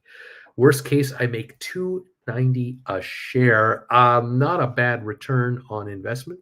There you go. Of course, you just get bought out. You turn around, buy them back, and write 10s, write 11s, right? That's what you want to play. I don't recommend it down here. Let the stock take do a $2 jump and another $2 jump, and then start writing 15s. But that's all up to you guys. You all decide for yourselves how you want to play this. The Dow is down 83 now. We got to within 10 points of break even, lost it. We're down 80 points on the Dow and falling. That's what's going on over there, guys. Right now, 16 to 1605 on the GameStop shares. We've got the S&P down 28 now, and NASDAQ still down 138. Oil down 73 cents a barrel. So it's red at this point, and it seems to be staying there. We're down 90 on the Dow. Spiders down 277 to 456. They are the low today, 455.51, and we're dropping right now back to that level and maybe beyond. On SPYs, we're on triple Q 385.72, down 422 on the Qs. The 52-week high on the Qs 394. We're at 385. We have backed off from the year highs on SPY on the Qs. SPY high of the year 459, and we're at 456 going to 459. That's been much higher to the high, but it is backing up. SPYs are backing up. The Dow off 100 now, back to a 100-point loss on the Dow Jones. Okie dokie. 796 on SoFi, 1596 on GameStop. A little pause in the action here. Doing quite well considering the markets are not doing quite well. Interesting. Enphase holding a 166 gain. Very good. Spiders are now down $3. They're going lower. Apple down 167. Netflix down 750. Adobe down 6.5. AI down 30 cents. Nvidia down 11.33. I know a ton of you guys are following my daily trade tips because you're Gold Bagel members right here. You're following my daily trading tips. You have created condors all over the place. You are all being rewarded right now with a massive drop on the top end. Massive, maybe I'm being a little optimistic, but it's significant. And it is making a hell of a difference to those call values. You have probably noticed, some of you did rollovers, you have probably noticed your calls are falling off the table. This is what you wanted. You're getting it, and we haven't even started yet. Interesting. Alex, I've been gradually buying back some of my GameStop calls. A bit risky. I usually write immediately, but I see 19 at least in the near future. Marcus, 133 on the thumbs up meter. Bruce, Brian, Alex, keep rolling and rolling and rolling and rolling. Thank you all for these thumbs ups. 134 and counting. Much appreciated. Thank you for joining us. If you're new to the channel, we try to cover the markets in plain English. That's what we're trying to do here. Alaska Airlines is buying Hawaiian Airlines. That'll be interesting to see if it goes through. That would make Alaska a solid number 5 airline. Spotify announcing 17% more staff being let go. We've got a big battle brewing about interest rates, whether they've just topped or they've topped and are about to fall, or they've topped and they're going to stay here for a long time. They've topped temporarily. They might go up a little further. There's all that debate in the bond market as usual. That is not uncommon. We've got interest rates on the 10-year at 4.2%. They hit a high of 5.1% about a month and a half ago. The bond market has already made its verdict known. It believes we've topped out. The euro is at 108.4. It's dropped from the 109 level in the last few days. The pound was at 127 to the dollar, now to 126 to the dollar. The euro markets are flat. They're if they're up a tenth of a percent, 0.909%. Not much to get excited about in Europe. The U.S. markets are definitely lower. The U.S. The Dow down a quarter of a point now. S&P down 2/3 of a percentage point, and NASDAQ 1.1% approximately. Oil falling again, down $1 a barrel. 73.07 it looks like on West Texas. We're heading for 72s now, and that is why your pump price. You've probably noticed gasoline at your local gas station in the last few weeks has backed off and will continue to do so if oil breaks under 70, and I think it will. That's my opinion. We're at $16. No, we're not. Or are we? Are we at 16 or 16.30 on GameStop? I can't tell you because my movement on this price is so quick. I don't know what the actual price of GameStop is. 16.36 looks like now. High of the session of 16.39. We're up $1 on GameStop. There is a definite vibe happening here of not just speculators coming in. 3.4 million, almost 3.5 million traded. I don't think we have little retail investors running this market. I think it's a combination of larger players and retail investors. The meme crowd, 1640 now, up 110. We got a short position on GameStop that cannot be ignored. You cannot not talk about it. And I think the higher it goes, the higher it will go. This is a squeeze. Not like we had, but there is a squeeze. 1645, another nickel. We are getting nervous Nellies buying back their stock to cover up their losses. And I think there are shorters out there who were short 12 and 13 and 14 bucks. When it was 11, they thought they were pretty smart. And now they're going, maybe I'm not so smart after all. I should buy this back. The earnings come out Wednesday night. It's already moving on me, for crying out loud. It's up $5 a share from the lows. Just, 3 weeks ago? 1183 was a low, or 1644. It's almost $5. Yeah, I think it's time to move it. 1644. We're going. SoFi 802. Up 19, high today already, 824, 13.7 million. Good volume to start the morning. It's 33 minutes into the session.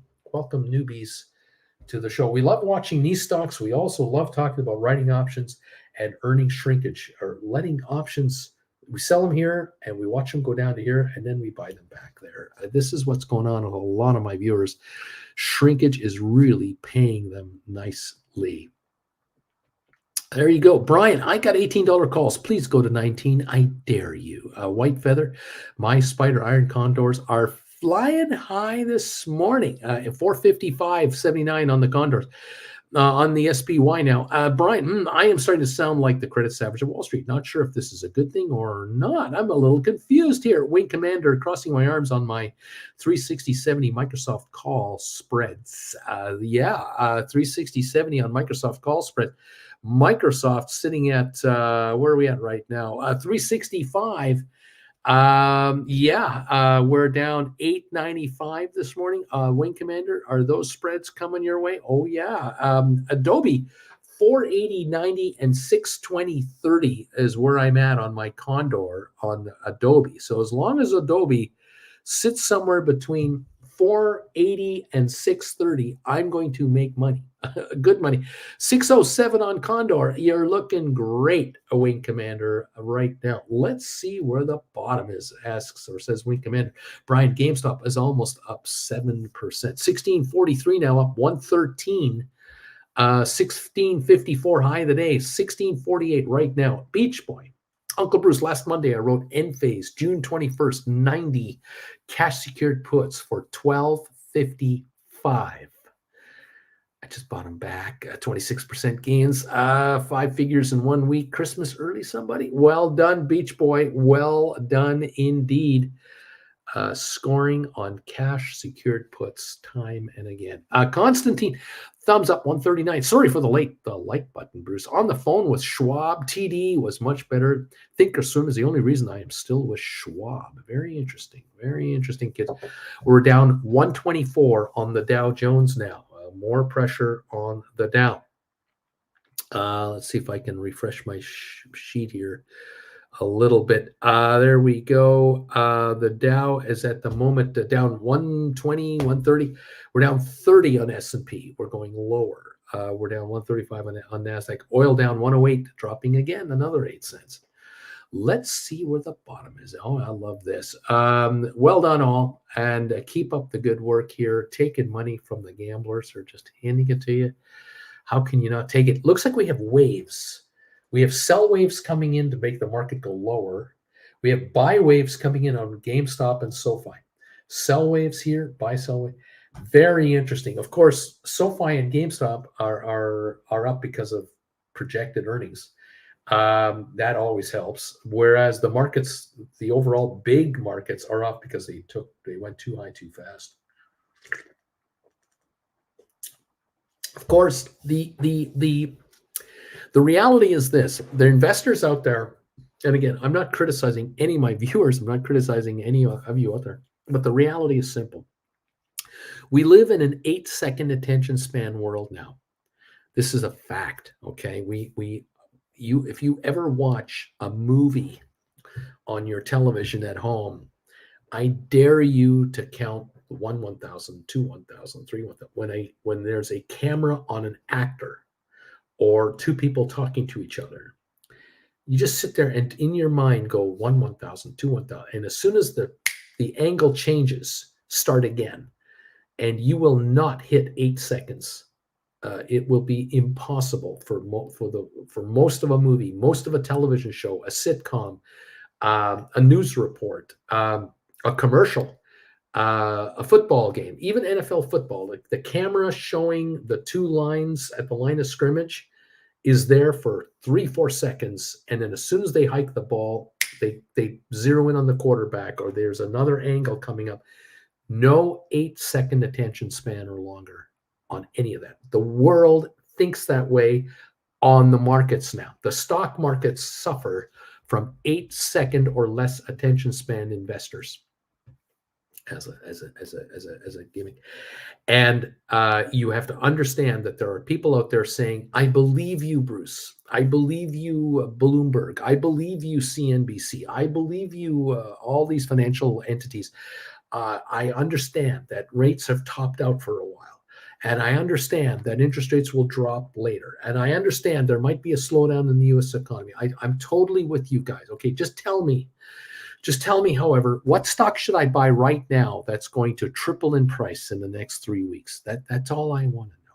I don't want to go through all the pain. I don't want to go through all the suffering. I don't want to go through all the reports coming out from the Labor Department. I don't want to wait for interest rate decisions to be made by bankers in the next 6 months. I just want to know, what should I buy now at the low of the next year that in the next short period of time will go way up and I'll make a fortune on it? That's all I need. And everything else, I don't have to pay attention to. And I'm sorry, you cannot buy a book, go to the last page, and read the last paragraph of the book when it comes to the stock market, because the book never ends. The book is always going on. And if you're going to be an investor, a real investor, you're in for life. You're always in the market. You're just going to take your pound of flesh as you get it. And if you're an option writer and you follow me and you're doing my classes and you're coming into this class on Saturday with us, and that lesson 17, you do one-on-ones with me from time to time. You're a lifer. And if you're a lifer, you're going to do well. Jen is coming in. Hang on a second. Hello. Come on in, Jen. Come on in. How are you, Jen? I'm good. How are you? Oh, it's good to have you here. There we are. Jen is in the house. She's in Palm Hiding over Desert. here. Yeah, you're fine. You stick your hand out and it's just now showing. Oh, That's there how I far am. you can come in. So you can almost slap me on the side of the head. Almost. You can almost. Look at that. I got a little room here. Nice to have you in here. So, how was 3:30 this morning? You were awake before the alarm went off. I got up at 3:20 in the morning. Yeah. Of course, 3:30 California time is 4:30 Calgary time. Yeah, and we're only so a couple of days away from Calgary. It's only an hour. it's the same time Yeah. for me. It's just that the clock says it's 3:30. We're kind of on the Yes. same cycle, though. Cycle. Yeah, that's Yeah. true. That is true. Yeah. So welcome all. What's happening today? Well, Credit Savage says here, hey kids, do you guys want to outperform the market by 30% too? It all starts with class number 1, no magic pill or get rich quick schemes. I traded before and I never got returns like these. Constantine, Uncle Bruce, GameStop, $10 leaps for 2025. Still a good buy for the 90-10 rule, or should we buy further in time? If you can get the 2026s, you're even better off. So keep an eye on those too. JR at Credit Savage of Wall Street, those are facts. Brian, buyout Just buyout to facts, June yeah. 2025 or Jan 2026, says Brian on GameStop. Credit Savage of Wall Street, Uncle Bruce, seriously, thank you. I am doing better than some analysts that have spent hundreds of thousands of dollars at Harvard Business School and get 15% returns at JP Morgan. I am getting over 39% year to date. It's That's crazy. awesome. It is awesome. Tasty donkey. Bruce said something about watching a film. Didn't hear the rest of what was he saying. There's something about an 8-second attention rule. After 8 seconds, don't know. I had to go away for a second to come back. What did he say? White feather. Sadly, I think many investors do 8 seconds of due diligence before making decisions. Wow. Good morning, Auntie Jen from White Feather. Good morning, White Feather. JR, good morning, Auntie Jen from JR. Brian, Whitefeather, RC, and by only reading Yahoo Finance or seeking Alpha. Flint, good morning, Auntie Jen from Flint Creek Soap. Lady.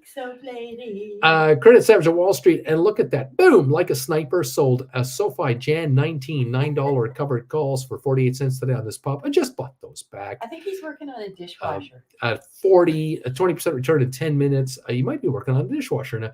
White Feather, Brian agreed. Wayne Commander, envious of Bruce. We are down to minus 10 Celsius this week. That would be in Munich. Yes. And the football game was canceled this weekend because of snow.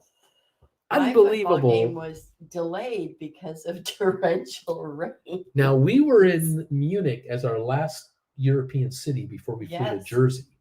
And we flew to Jersey on the 19th. 19th. So yeah. we were in Munich on the 15th of October, 15th of October. So 15th of November, 4th of 6 weeks ago, we were in 55, 60-degree weather. And now they're cold and snowy. Well, Winter. it's all about latitude. It's a white Christmas. That's what it is in Munich this year. Oh, Oh my latitude. gosh. Isn't that something? Kids, welcome to the party, pals. We're down 120 on the Dow right now. We've got a good morning on our stocks that we want. Doing well. Yeah, Sofi over 8. We've already hit 820 something today. And GameStop over 16 again. 1640 up 116 this morning on Kind of where they're GameStop. supposed to be. Isn't that wonderful? It's a wonderful. In my opinion. In our most humble opinion. Spiders are at 455.98. They're backing off. Qs are 385.49, down 445. Oh, the market down 123 on the Dow, 30 on S&P, 135 on NASDAQ, oil down 108 a barrel. There you go. Jen. What's the plan today?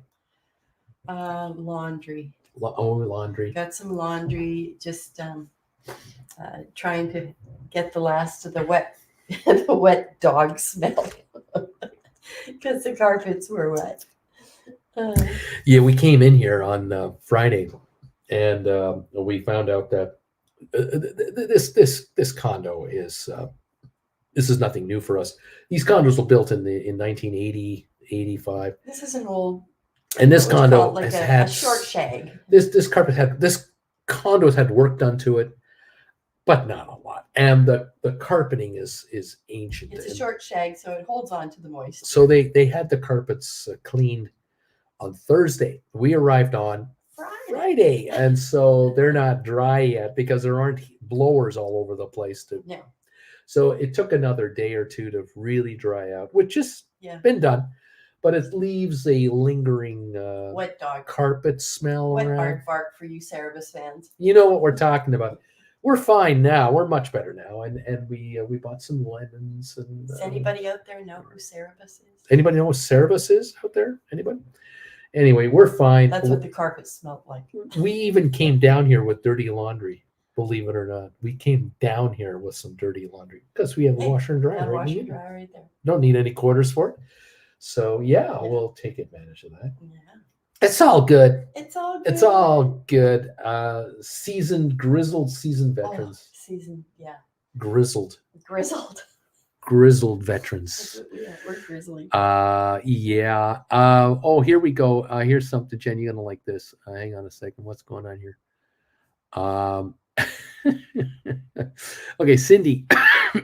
I had sold my long poor man covered call 5s for 2025, and I bought an 8 for 2026, and I took a profit. Nice job, Brian. Wing Commander, you are in MB or Ontario. Wing Commander is he's in Germany, man.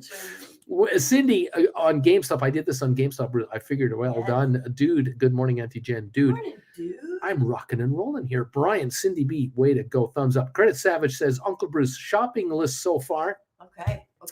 55-inch TV for the den. Okay. 32-inch TV for my daughter's room. Oh, okay. Fancy French 2-door fridge for the kitchen. Huge microwave. Clothes and shoes for the family. Thank you, Option Gamblers. There We you really go. appreciate it. Brian, Yeah. on GameStop up 9%. Brian, JR, Chris Evans of Wall Street. Wow, it really is looking like Christmas for you. Is your Yes. casino colored red and green over there? SoFi 808, GameStop 1660 now, up $1.30. Dude, so you think if Stan Rogers had lived, he would eventually have done a collaboration with Drake? Oh, God. Wing Commander Brian, neither. I am Germany based as Wing Commander. Credit Savage of Wall Street. JR, it's actually looking a lot like Green Xmas in Hawaii and the beaches of Waikiki with a family of 6. Thanks to all these gamblers, flights and lodging. Thanks to the gamblers. Rock and roll, baby. That's Alberto, how you doing, Auntie Jen? How you doing, Alberto? How you doing, Alberto? How you doing? Yeah, babies. Getting ready for December snow and Christmas. Oh, man. 5.3 million GameStop traded. We're at 1659, 1660, up $1.30 or so. Rocking again on GameStop. SoFi 806 climbing again on 16 million. Here we go. Both of these stocks, the short squeeze, the short positions are undeniable on both, and they're moving higher. And that's a fact. I'm not making this up. It's real, kids. Welcome all to the party, pals. Yes. The class. Are you ready for the class on No. Saturday? No. She's not ready. Not yet. She's not ready. I have other. I have many other things on my other mind right things now. Before Saturday. It'll happen. Yeah, It will. we do look forward to hanging out with you kids for class I number do. I enjoy 17. them. We enjoy them. I don't have to do anything. I got the board over here sitting on the couch. I picked up a board yesterday at Staples. I think this is the 3rd time I bought a board. Yeah, 3 years. Every year I come down here, I have to buy a board Yeah. because I can't take it back with me. It's too big to take back to Canada. So we leave them behind in every condo we rent. So if we would stay in the same condo year after year after year, we'd have Do you our think board they'd there save if they them didn't for throw us? them away. I don't know. I don't know. We'd have to hide them in a closet, the back of a closet somewhere. Hide them up in the attic or something like Something. that. Well, I'm gonna go have my coffee. Okay, Auntie Jen. Say good morning to the That was easy. golf Yeah. course. Golf carts, get out of the way. We're heading for the pool. That's right. Right. Anyway, you All gotta right, pull all right. that I'm down. gonna pull this down. Thank you, Auntie Jen, for visiting us this morning. How good we week, everybody. There we go. Good Have a Monday. great day today, everybody. I see her feet walking around there. She goes, woohoo, she's out of there. See you later, babes. There we go, guys. Yeah, man. Down 117 on the Dow. Spiders at 455.60. Qs are 384. They're down 5. Spiders are down 340.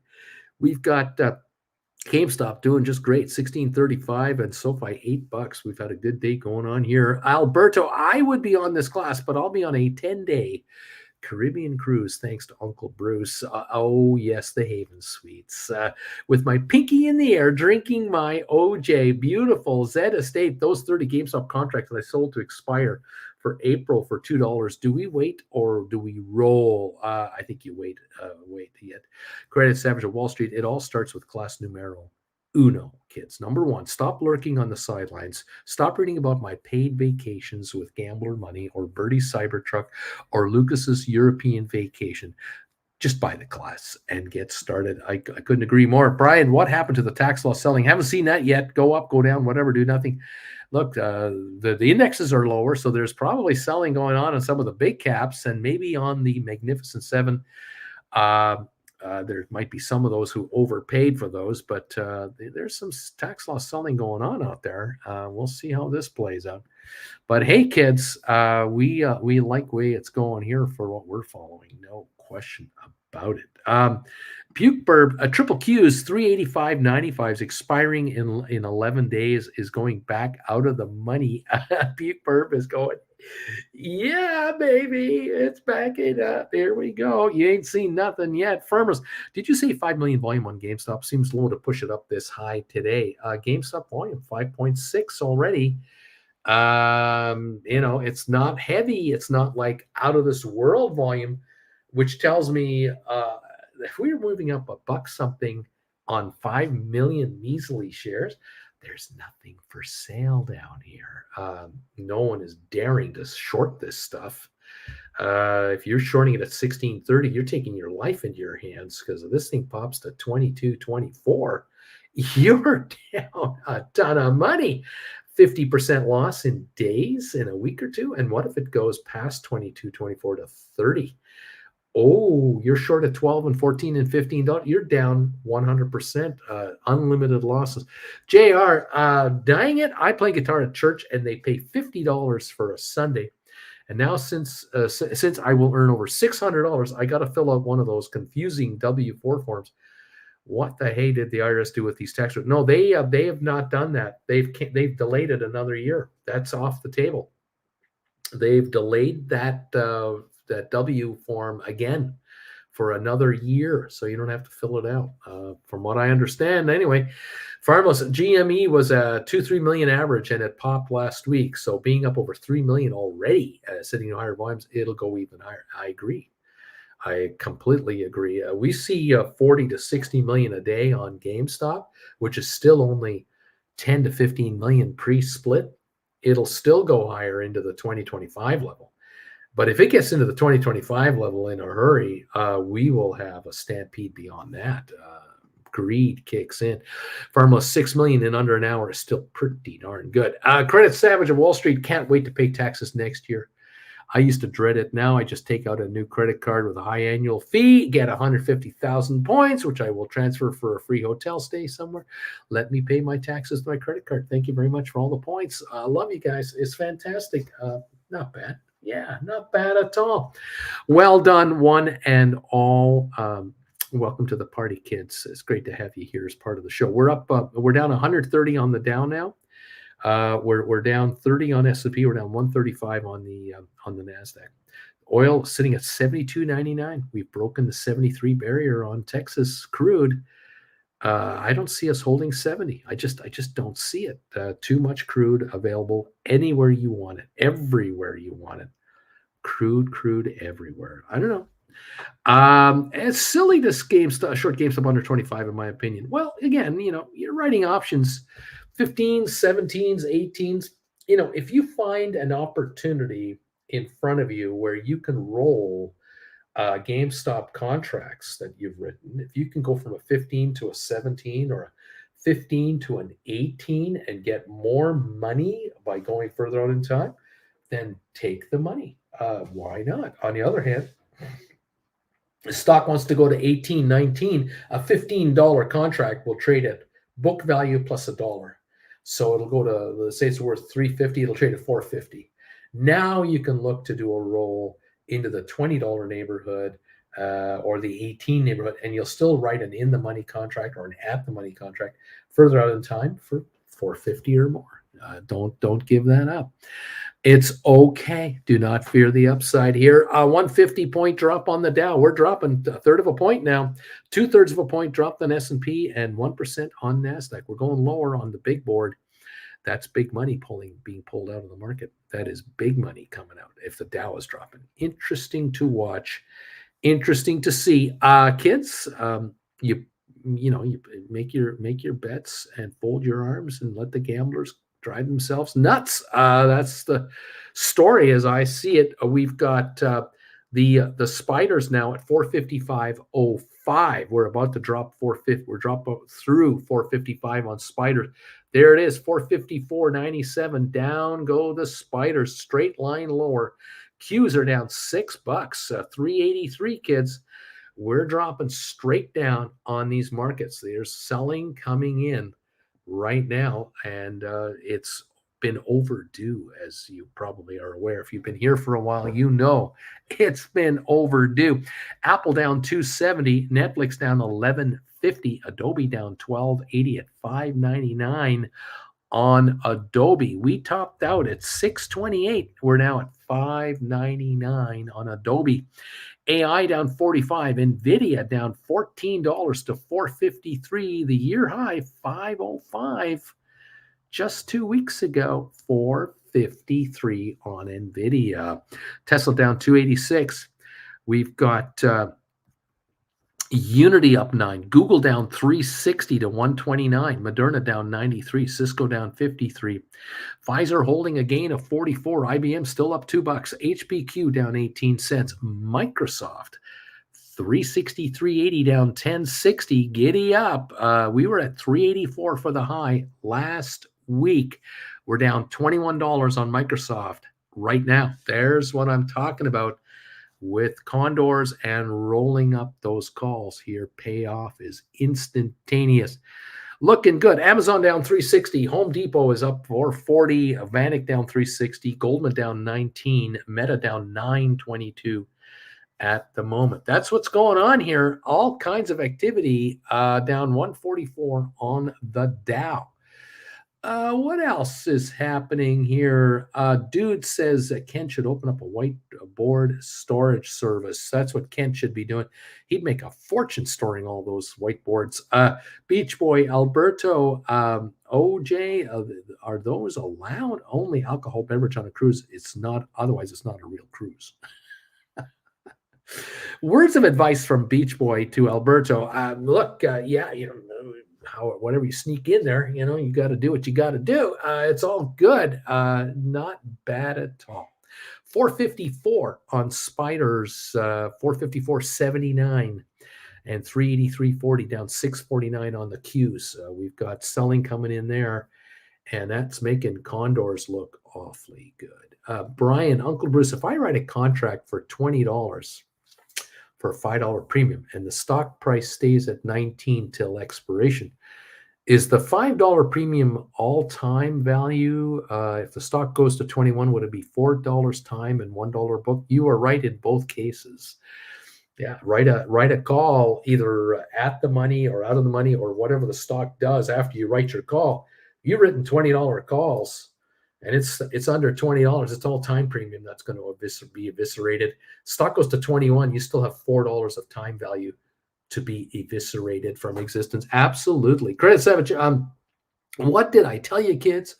Buy the rumor and sell the news. I have become a sniper thanks to them classes. Great thing about them is you can count your returns, pay $500 to get $50,000 back. Not bad, Alberto. I am limiting my drinking. When I start drinking, things go bad. pile dancing on a cruise ship is not good. There you go. Pukeberg Spider Jan 2445s to 60s left over from an Iron Condor. Back in the money too. Isn't that beautiful? 454 Pukeberg. Fold your arms and watch it back off. Absolutely. Do roll-ups and backing up. It's beautiful. It's just a beautiful thing. Keep it going, kids. Absolutely keep it going. Anyway, you're close, Puke Burb. Ryan Cohen tweeted this weekend, I don't understand why people would want to get rid of pigeons. They don't bother no one. Mike Tyson, he quoted Iron Mike. Ha, ha, ha. Grant Savage went on vacation. I limit my drinking too, Bertie. I only drink on days that end in Y. All the other days I take off.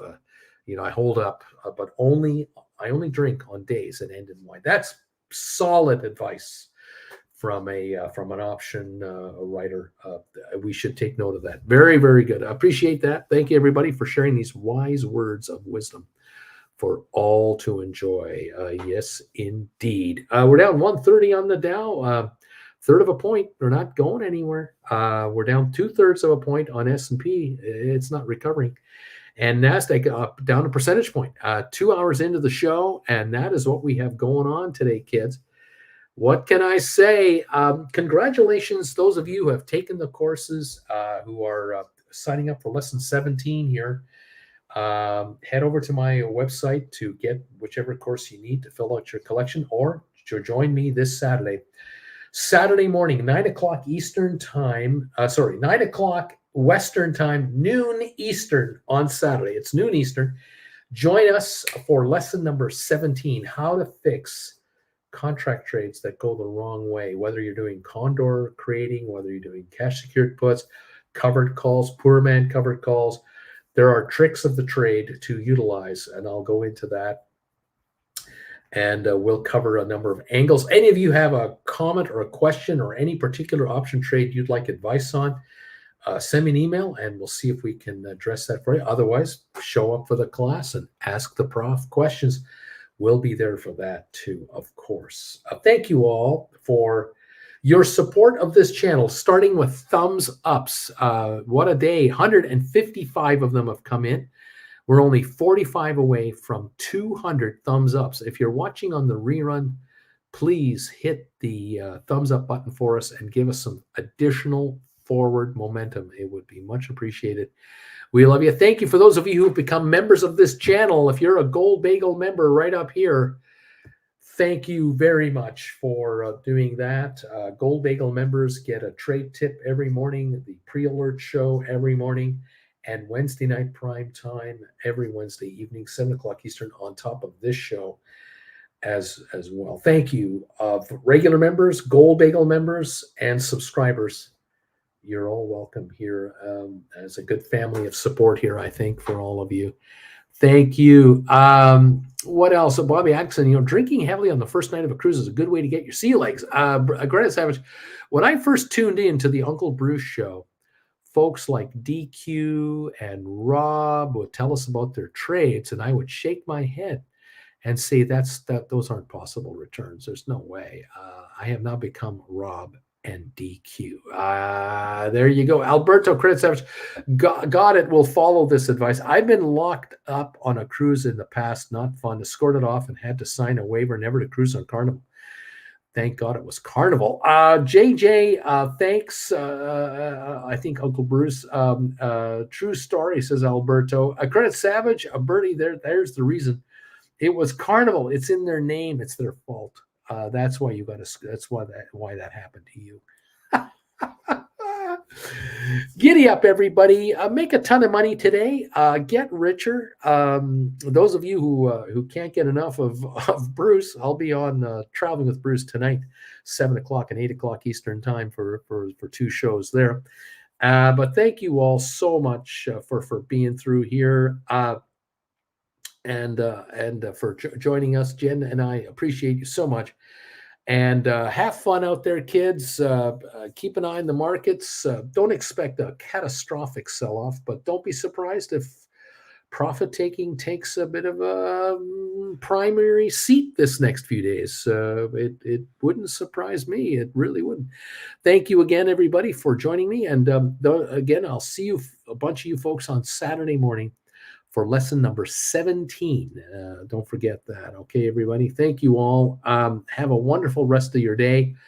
And stay safe out there. And don't forget to join me tomorrow morning, first thing in the morning, with your trade alert, trade tip of the day.